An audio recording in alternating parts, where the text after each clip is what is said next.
A British golden cat was returned to the shelter 4 times. 4 families, 4 notes. Every single one said the same thing. He watches us. We can't sleep. On day 162, one woman walked in, heard the whole story, and said, "I'll take him anyway." And at 3:17 a.m. on a Thursday in February, that same cat did something that saved her life. There are cats that curl into your lap the moment you sit down, cats that knock things off counters just to watch them fall, cats that meow at 5 a.m. because they decided breakfast is now. And then there is Oliver. Oliver is a British golden with round amber eyes, a face like a disapproving professor, and the kind of stillness that makes people deeply uncomfortable. He doesn't knock things over, he doesn't chase toys, he doesn't meow very often. What Oliver does, what Oliver has always done, is watch. Not a lazy half-a-week kind of watching, a full, unblinking, completely intentional stare that lands on you like a question you didn't realize you'd been asked. 4 families decided they couldn't live with it. The first family returned him after 9 days. They said the apartment felt like it was being monitored.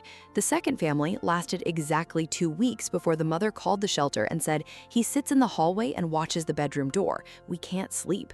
The third family, a couple with 2 kids, brought him back with a handwritten note that said, "He's not aggressive, he's just unsettling. We're sorry." The fourth family, a single man in his 40s who had specifically asked for an easygoing cat, returned him on a Sunday morning after 6 days.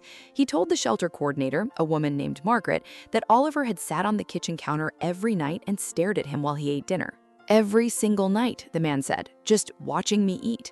Oliver had been at Maplewood Cat Rescue for 162 days when Margaret decided to be completely honest with the next person who asked about him. That person was a woman named Claire Harmon. She was 34 years old. She had just relocated to a new city for a job she wasn't entirely sure about.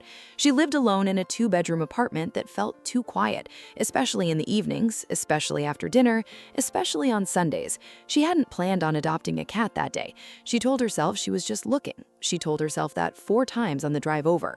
Margaret walked her through the shelter. Several cats came forward immediately. One climbed directly onto Claire's shoulder. Another batted at her sleeve with the confident energy of a cat who had done this before and knew it worked. Oliver sat at the back of his enclosure and looked at her with those round amber eyes. Claire stopped. "What's his story?" she asked. Margaret told her everything. All 4 families, all 4 returns, the notes, the man who couldn't eat dinner in peace. She told her honestly because she had learned that honesty, not optimism, was the only thing that ever found the right match. Claire looked at Oliver for a long moment. Oliver looked back at Claire with the calm, patient expression of someone who'd been through this before and had stopped expecting it to go differently. "I'll take him," Claire said. Margaret blinked.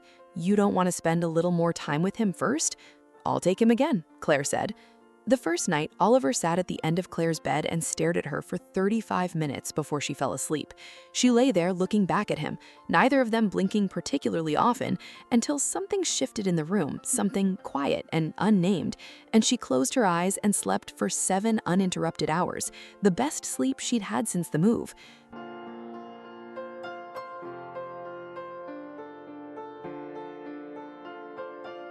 By the end of week 1, a routine had formed. Oliver followed Claire from room to room at a precise distance of approximately 4 feet, never underfoot, never demanding, always present. He sat beside her on the couch while she ate dinner. He positioned himself on the bathroom counter each morning and watched her get ready with the focused attention of someone who had opinions but had decided not to share them. He did not sit in her lap. He did not ask to be held. But every time Claire sat down, Oliver was somewhere nearby, watching.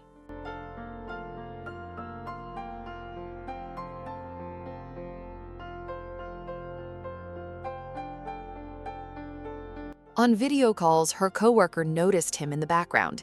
"He's staring at the screen," Sarah said, laughing. "He stares at everything," Claire said. "I've gotten used to it." She had. More than that, she had started to find it comforting. There was something about Oliver's attention, the particular quality of being watched that carefully, that had stopped feeling strange and started feeling like something else entirely, like being known, like existing in a space where something had decided you were worth paying attention to. I see you're still watching and you haven't subscribed yet. That honestly stings a little. Hit subscribe, you're going to want to see what comes next.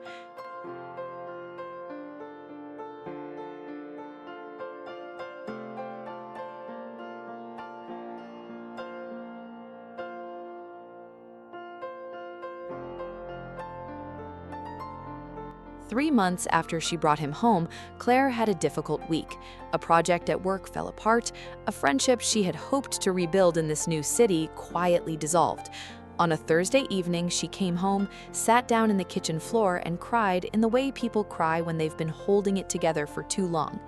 Oliver walked in, sat down beside her, and placed one paw, just one paw, on her knee. He stayed there for 22 minutes, didn't move, didn't make a sound, just stayed. Some stories are too quiet for anyone to notice, but that doesn't mean they aren't the most important ones.